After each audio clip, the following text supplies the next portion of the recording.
Welcome to Seize the Mains with Raj Malhotra's IS Academy.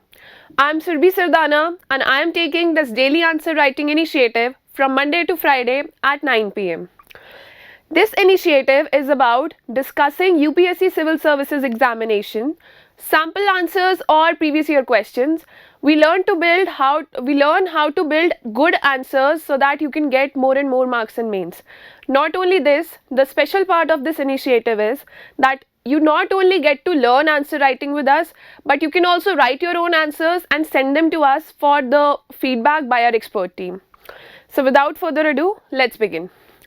It's day 20 of our discussion, and as you all know that we begin by displaying the question for next day. That is, tomorrow's discussion question will be displayed today, will be told to you today, and you can send your answers, whatever you write on that question, to us. This discussion follows a very good schedule. The schedule is there attached in the description below and you can download it from there till March 17. This initiative will go on for 90 days, so stay tuned with us and enhance your skills of answer writing.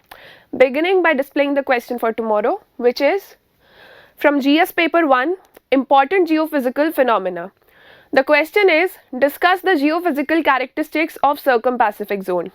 This is a previous year UPSC question, UPSC mains question. Since this circum-Pacific zone is very important and other things, earthquakes and volcanoes follow from it, that's why this question has been taken up for discussion. Try to write your own answer before the actual discussion tomorrow, Tuesday at 9 pm, and send it to us before that time. If you are unable to write your own answer, then wait for the discussion for tomorrow and you can share your answers by 9 pm of 9th March. That is day after tomorrow, and share your answers at this email ID. It's also there in the description below, so don't worry about writing it. Today's discussion is from GS paper 4, ethics. Public service values and ethics in public administration is the topic for today. Before I display the question of our discussion, make sure that you have a pen and a paper handy with you. Take notes during the discussion that happens here, or write down the points that come to your mind regarding all the subtopics or the question itself. So let's begin. The question for today is, which was also displayed on Friday, and we've got an immense response, immense number of answers around it. So stay motivated, keep sharing your answers, and even if it is after this discussion. The question is, what are public service values? Discuss their role in administration. Answer in 250 words and it will fetch you 15 marks. Share your answers by 9 pm of 8th March. So we'll be discussing it here right now. Make sure that you take clues from this discussion, you learn answer writing for this question and you write your own answer and mail them to us by 9 pm of tomorrow, that is 8th March, at the same email ID. So this is a very basic question. A similar question has been taken before where you were asked to write down 5 good values of civil services according to you, which you find important. So this is also a similar question, but you have to talk about all the public service values in general, and you have to talk about their role in administration. Generally, take your examples, write down things that you have learnt about IS officers of your area or national level, or any good stuff that you know, any good quotes that you know about of public administration or public service values, inculcate them in that. And the key to getting more marks is making your answer more presentable, giving right spacing, including more and more diagrams and schematics. So let's see how are we going to define this answer, how are we going to build this answer. The first question talks about the first part of the question, what are public service values? See, ethics paper is about very general terms, but the catch here is that mostly we are not able to define those general terms. So we all know what are public service values, but giving a basic definition in a creative way is a little harder thing to do, but no worries, we'll teach you here how to do that. Addressing the first part of the question, let's see how we define public service values, and then we'll move on to discuss the other part of the answer. So don't worry about reading this thing. There is so much content written here. You will get the PDF for this. Also, I'll be reading this out for you. So make sure that you listen to what's being talked about here. So what are public service values? Public service values are the elements which help public servants in doing their duties. That's a very basic definition. So what happens is that civil servants have multiple roles to play. They are representatives of the society. So whatever they do or whatever their belief systems are, they must reflect the values and ethos of our culture, of our society. They are the employees of government, so they must act in accordance with the law and the statutes, whatever they are working under. Also, they are responsible for uplifting the weaker sections of society, for ensuring justice in the society, for realizing the values enshrined in the constitution, preamble especially. So they have multiple roles to play. Also, they have a personal role to play. There are so many case studies which are asked one year or the other, that if there is an inconsonance between the personal life of a civil servant, if he or she is not good in his personal life and professionally he or she is doing very well, so what do you do? What action do you take, or what is your stand on that? So they have multiple roles to play, and these values, public service values, are the ones which define these roles. They also guide civil servants to how to behave, or how an ideal civil servant should be. They define that. They also guide the civil servant towards the betterment in performing their duties, in doing their duties efficiently. So that is what public service values are about. Let's see how we can define them. Let me read out this definition cum introduction for you. Public servants are servants of the public, of government, of their immediate organizations, and of the law. See, whenever there are things separated by comma, you can draw a diagram, a schematic, or if you're good at drawing, a small cartoon there. So make your answer creative, make it interesting for the examiner also. So they are representative, they are servants of the public, government, immediate organizations, in which organization they are placed, and of the law, of course. In the Indian democracy, public servants share the values of wider society, whilst also recognizing the need for representative government and progressive outlook. Public servants perform a myriad of tasks and undertake a multitude of responsibilities, and hence there are some common elements to their work, that is public service values. So here we have taken an indirect approach.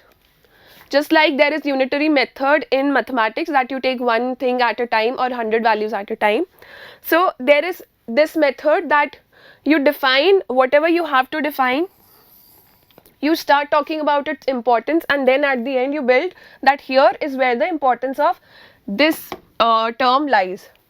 So public service values are categorized into 4 types: ethical, democratic, professional, and people. See, whatever coaching notes that you are referring or major source materials, they directly talk about Nolan Committee, second ARC values, and the values enshrined in the syllabus of UPSC. So the thing is that these values can be categorized into 4 types, and I'll display the table for categorization of public service values. You don't have to remember all these, but if you can go through this table again and again while preparing for your ethics, it will not only help you in writing better answer in mains, it will also help in giving you a good vocabulary in ethics. It will also help you in your interview. So if you can categorize, if you can learn that how this categorization happens, what are the values that come under ethical, democratic, professional, or people or humane values generally. So sailing through the syllabus of ethics, preparing for ethics will become very easy for you. And if you can mention in your answer, like in this format, ethical, democratic, and so on, and write like 2-3 values of each one of them, 2-3 important values for each one of them, nothing better than that.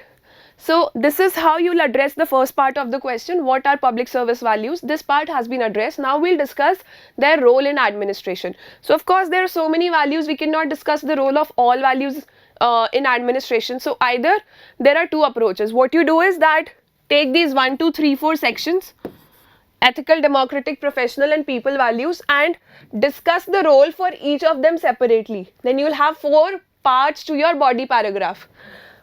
1, 2, 3, and 4. Discuss the role of each of these types of values separately and by giving examples. Or the other approach is that you take some of the values and you discuss their role in administration. You take some of the important values. So here we have taken the second approach for our answer. Whatever the values are given in UPSC syllabus, we have discussed the role of these values in administration. So let's begin. The linkage point here is that the importance of public values in administration can be broadly discussed under the following heads. So, this symbolizes that there are some important values that we'll be discussing about. The examiner will definitely know that you're just talking about the values in values given in the syllabus. These are 5 per se. But if you want to add something from your side, for example, accountability or selflessness, which you can define or elaborate with very good examples, so put those values in your answer. Because examples are very important when it comes to ethics. Quoting civil servants, quoting influential people with like positive morals and positive value system who have made an impact on the society, that's very important when it comes to ethics. So use only those values which you are good at defining and explaining, and make sure that they are all balanced. You don't just talk about all personal values or not all human values. Make sure that there is a balance between these 4 categories. So you can have one from each of these sections, or at least two from each of these sections, or like 2 from one, or like one from others, whatever suits you, but make sure that you have at least one value from each of these. So we've taken these 5 values which are from the civil services syllabus itself. These are integrity, impartiality and non-partisanship, objectivity, dedication to public service, empathy, tolerance and compassion towards the weaker sections.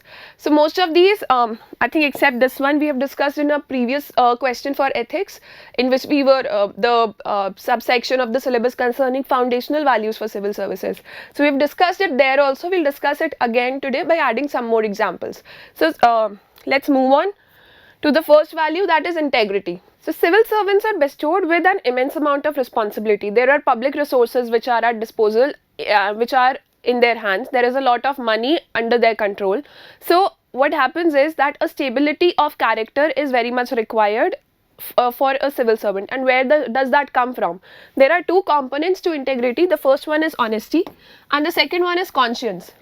Conscience consists of the value system, of a personal value system. It also contains professional values, but those are personal to the civil servant. So these are the guiding factors, and this part is the action, that the actions that are taken are in consonance with the personal value system of that person. So that is what integrity is about. Integrity is the integration of one's inner values with outer actions. So you know, there are some officers whom we say that, you know, they act out of integrity. What do we mean by that? That means that whatever actions these officers are taking or they have taken in the past, there is certain system, there is certain strength of character that guides them, there is certain conscience that is behind all of their actions, and all of their actions are in consonance with the laws on the other hand as well. So that is what integrity is about. So let me read this out for you. Integrity is the integration of one's inner values with outer actions. Civil servants are bestowed with immense power and responsibilities. They are responsible for managing public resources for the benefit of the citizens.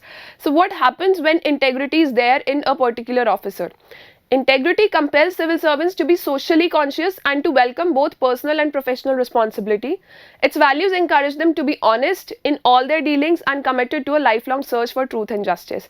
So having values of constitution being realized in actual sense, that is in the hands of public servants. So ensuring justice, equality, upliftment of status, and helping the deprived sections of society, that comes when we have officers with integrity, officers acting with integrity in place. So moving on to the next value, it's about impartiality and non-partisanship. We'll define both of them and we'll discuss what is their role and why are they important in administration. So impartiality means that regardless of a public servant's personal beliefs and preferences and personal relationships with other servants or with members of the community, he or she must impartially serve the government of the day and treat members of the public and other public servants fairly and impartially. So impartiality is about non-biasness, not favoring one party or one person because of personal interest involved, or because you have a relationship, or you know somebody, not because of that. So there is non-biasness in all your actions. That is what impartiality is about. So non-partisanship is about not having a Not acting because you support a political ideology. So non-partisanship is in civil services means non-disposition of civil servants towards any political party. That is to exhibit political neutrality. See, as a civil servant, you'll have to work in close connection with political executives, and political executives have an ideology. They belong to a political party, and most political parties in India are formed on the basis of ideology. So it is very much possible that a civil servant might have a common ideology with a particular party, and it has been seen many times in the past as well that civil servants resign from their post and join a political party. So, but the non-partisanship public value says that you don't have to have a political ideology if you are acting as a civil servant. If you are a civil servant, you cannot take a particular action because you support an ideology or a political party. So this relationship between the political executives and civil servants is very close, but it doesn't have to be very close knitted. It doesn't have to be knitted together, though it is very close in the real life situation. So non-partisanship in civil service means non-disposition of civil servants towards any political party. That is to exhibit political neutrality. Political neutrality is a very strong term. Make sure that you note it down in your ethics notes and use this in your answers again and again. The values of the administrator should flow from the constitution, but not from the philosophy of any political party. So this is very important. Constitution is the ultimate law that governs, that guides our conduct in the functioning of democracy of India. So as a public servant, constitution should be your guide, not any particular ideology, not even religious ideologies. And there are many situations that you will encounter in real life as a civil servant when the actions that you are taking are not in consonance with your religious ideology, but you will have to take those actions because you will be acting in a bureaucratic capacity. So moving on to the next part of this, discussing the importance. What flows from these, impartiality and non-partisanship? People trust in you more. People believe that this person will solve our problems, though this person belongs to a separate religion or is maybe having connections or is tilted towards a particular political ideology. But if you act with impartiality and non-partisanship, people will come to you with their problems. They will believe in you that whatever problems they have, you will provide a solution for those. For example, you belong to a particular religion, but there is a religious structure that is being not taken care of for like decades or so. So if people from that religious community come to you for the improvement of that religious structure, for help regarding that, so you must be able to provide help. Your religious sentiments should not come to the surface that I'll not help the people of this particular religion. So if you do that, if you help those people, you'll be a more beloved civil servant. You'll gain trust in the people and the communities at large working there. So non-partisanship helps to maintain trust of people in administration, healthy relationship between political executives and civil servants. It motivates civil servants to provide recommendations, suggestions to policy makers without ill will or favor. So even your political executives will know that what this person works for, he abides by the constitution, he or she abides by the constitution, and whatever the recommendations are being given by this person are truly for the upliftment of society, for the development of the area that these people are working in. So your suggestions will be taken more seriously, and it will also provide motivation to other civil servants. It helps in effective policy formulation and its implementation. Of course, with better recommendations, better decision making and implementation comes better policy implementation. It helps in mending self-interest based political ideology towards holistic development. So this was the importance of this non-partisanship and impartiality. Let's elaborate on this in one more point. To maintain compatibility and avoid conflicts between the bureaucracy and political leadership, non-partisanship is indispensable. This has been proved time and again by civil servants of exemplary stature such as T.N. Seshan, Vinod Rai, etc. So these are the examples. You'll have to write examples when you talk about things like these, because there have been many officers who have been oppressed by the political executives, but there have been a lot of examples who have safely sailed through this pressure and created lifelong examples even for the future generation of civil servants. So make sure that you add your examples, you define whatever value you're talking about, you justify it, you discuss its role, and elaborate with examples. Moving on to the next value, that is objectivity. So objectivity is about having a rational mindset while taking decisions or while implementing policies. So you don't have to be carried away by your emotions. That is what objectivity is about. You must know whatever the rules and orders are there, whatever statutes are there in place, and what decision has to be taken based on which rule. You don't have to be overblown by your sentiments which are very personal to you. Some like obviously empathy and compassion are required, but all the time that your emotions should not become your weakness. Your thinking has to be very rational, very objective. So objectivity is about to avoid emotions that cloud one's judgment, that act against you, that delay the decision making process, that cloud your judgment. For example, the influence of family and friends while signing a contract. It prevents corruption and nepotism. So very important, this is a spelling mistake here, so make sure you correct it. It helps in taking right decisions when confronted with ethical issues. Example, rescuing vulnerable people at the time of disaster. So whenever a disaster happens and the people are injured, you have two approaches. Either you can sit there and cry that you're feeling so bad, or you can just bring your strong part out and act to help people, to rescue more and more people, rather than being sitting there and being sad about what's happening or having a clouded judgment around it. So building consensus among stakeholders like citizens and civil society on issues, example, convincing slum dwellers near chemical industries to relocate based on threat to their lives. So these are some of the examples that you can keep adding with every point. It helps in inculcating honesty and impartiality among personnel. Example, to deliver services and maintain equity and inclusiveness. So all values flow from other values. So these values of honesty and impartiality, they flow from objectivity, because when a person has a rational mindset, he's active, he's agile, she's not acting out of emotional chaos. That's when that is the time when other values can be built upon. So this is the base for other values, having objectivity. So it helps in maintaining situational awareness while discharging duties. Example, during communal rights, again the same situation like you have in the case of disaster, your emotions will be at peak during certain situations, whether it's in communal rights or in times of disasters, or even at the time of COVID-19 pandemic.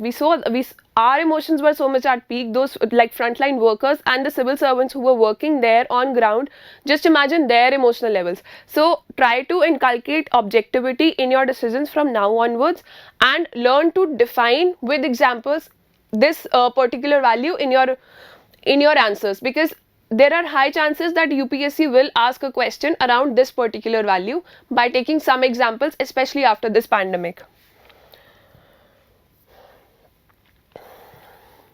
So dedication to public service is the next value. See, earlier also I've talked about that only when you're dedicated towards something, you are motivated. That thing becomes an end in itself, not a means to an end. So doing that thing is the journey that makes you happy. You don't have to reach somewhere, you don't have a goal in life, but every day, every single day when you get up, you feel motivated and positive about whatever you're doing. And that is the starting point to success, that is the starting point to uplifting people to achieving whatever you want to achieve. So having that dedication to public service, that should be your goal. That should be the purpose of your life, because civil service is not a job. It is a public service. It is service to the people. So staying motivated on a personal level, staying dedicated to public service, that is the key here. So public service is not a goal but a journey which may be non-exciting and unwanted at times. You might even feel that you don't know where your life is heading, because everything is constant, and sometimes it doesn't feel that you are improving at all or doing or making a change at all. And only a dedicated civil servant can remain motivated in such situations.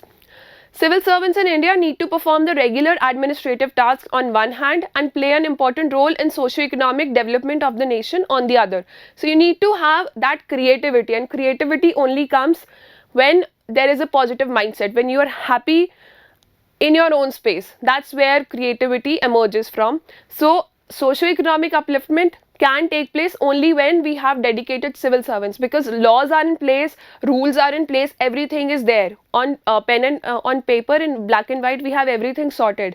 But when it comes to implementation, when it comes to designing creative policies, tailor-made solutions for a particular area, that's where this dedication to public service is the most important value.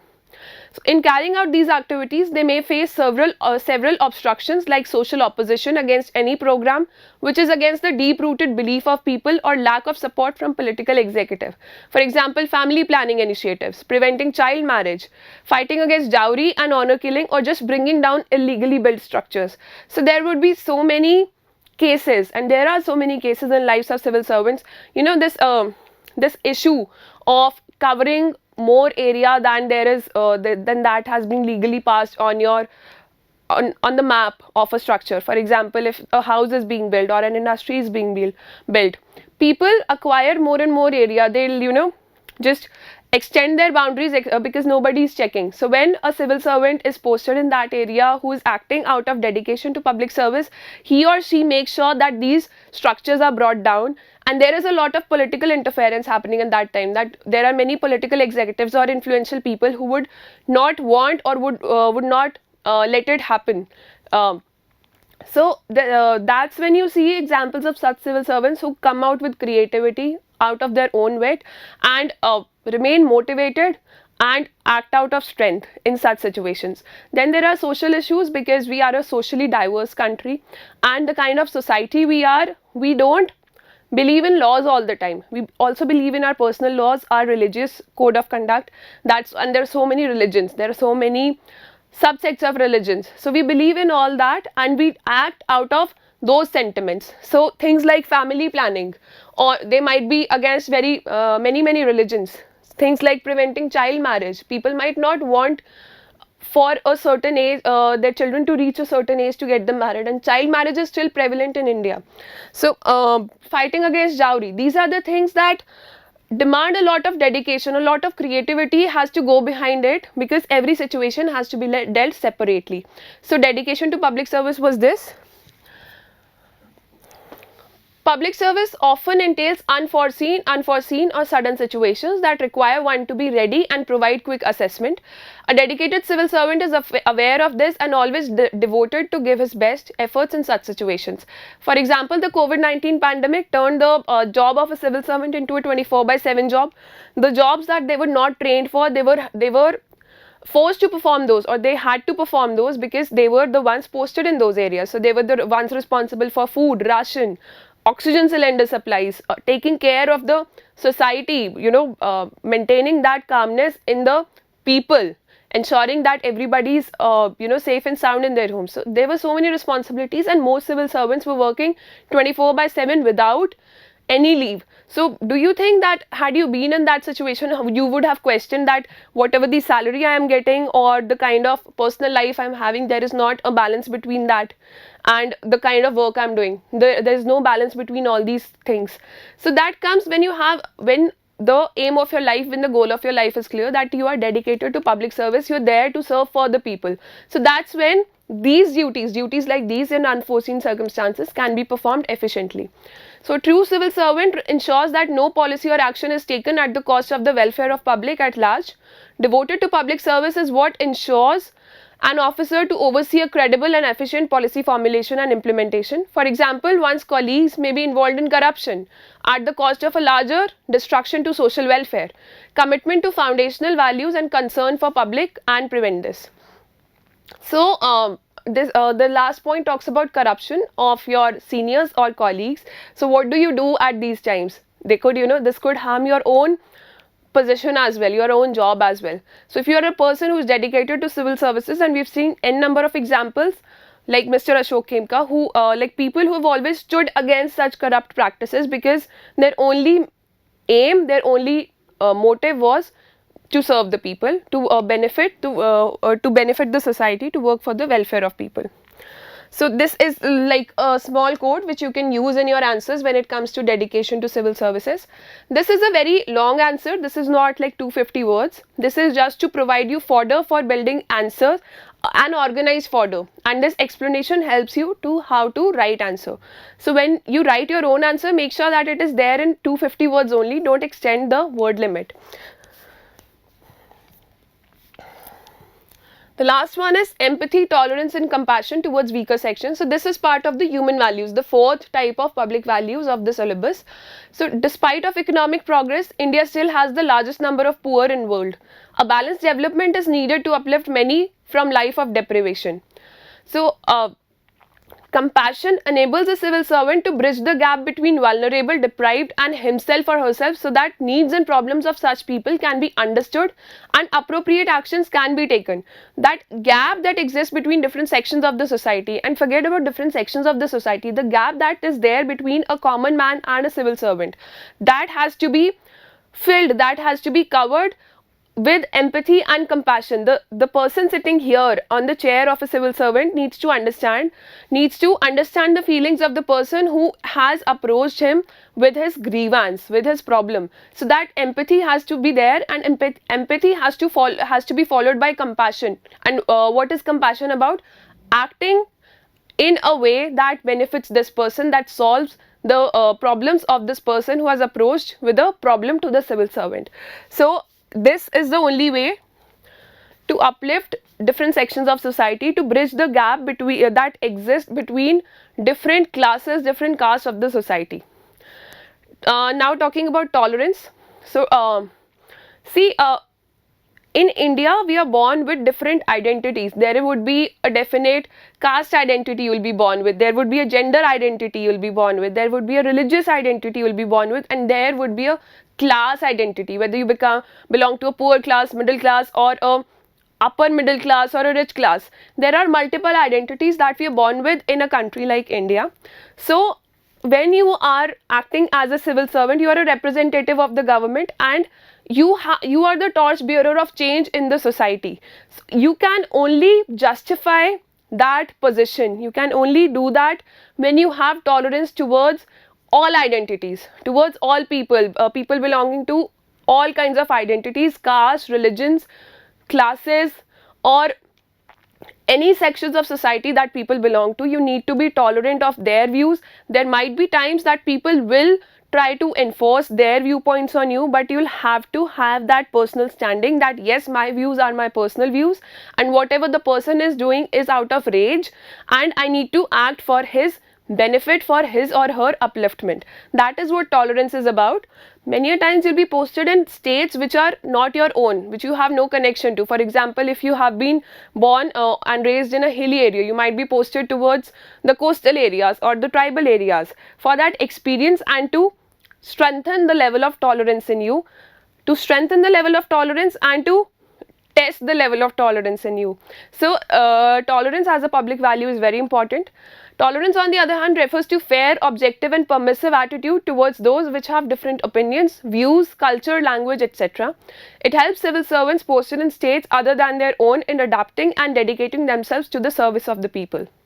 It prevents injustice and violence and leads to balanced development in our culturally diverse nation. Compassion and tolerance thus enable fair, objective and inclusive implementation of schemes, framing of policies and a growth which benefits all sections of society. Very simple to understand, and support it with examples. Support all these 5 values that we have discussed with examples, and since these are 5 in number, also draw a schematic or draw a separate schematic for all the 5 parts, because ethics is about creativity. Ethics is about how you make your answers presentable, how you enrich your answers with examples, personal and professional, all something that you have read in your ethics notes, those examples also, and something that you have learnt in your own life. So Google is the best source for preparation. Make sure that you have a lot of quotes of your own which you can ascribe to all these particular values. So moving to the conclusion, this was a very long answer, so we'll keep the conclusion very short. And what is conclusion about? Conclusion talks about the question and the answer that we've discussed. Either it gives a way forward, or it reflects our positive outlook towards what is being talked about in the question, or it just praises the question that is being asked. So let's see what the conclusion is here. These public sector values underpin the behaviors that the government and community rightly expect of all public sector employees. When public sector employees consistently act in accordance with the public sector values, it strengthens the capacity of public sector organizations to operate effectively and achieve their objectives, hence paving the path for the realization of the goals of our democracy enshrined in the Constitution. So, it sums up the answer, it bids an adieu to the answer. All the values have been adequately addressed. Again, I'm repeating that you can add your own values and write only those values in exam which you can define effectively, around which you have a lot of examples. But make sure that there is a balance of all these 4 values: ethical, democratic, professional and people. And also just go through this chart, go through this table and see what values fall under which banner, which heading. So make sure that you use these values in your daily terminology as well, when you write answers or when you talk to people, that this is what is lacking or this is what is important. So make sure that you add these terms in your daily vocabulary and your answers from other GS questions. So the answers to this particular discussion, this question that we discussed today will be taken till 9 p.m. tomorrow, that is 8th of March. And the question that we displayed for tomorrow, the question for tomorrow's discussion, answers for that will be taken till day after tomorrow 9 p.m. That is 9th of March 9 p.m. So make sure that you send a lot of answers to us. This is a 90-day initiative, so just imagine that if you write even half of the answers or more than that, and I know people who are sending answers every day. So if you write 90 answers with us, just imagine the level of preparation you will have for mains. Most of the aspirants who appear for mains don't write as much answers, don't give time to answer writing practice as is required, so they fail in mains, they don't make it to the final list.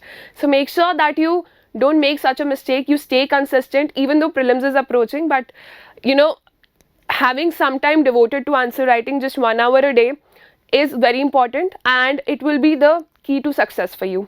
So you can download the PDF of this presentation from the link in the description below. We'll meet with another discussion tomorrow. Stay motivated, keep working hard and smart, and all the best.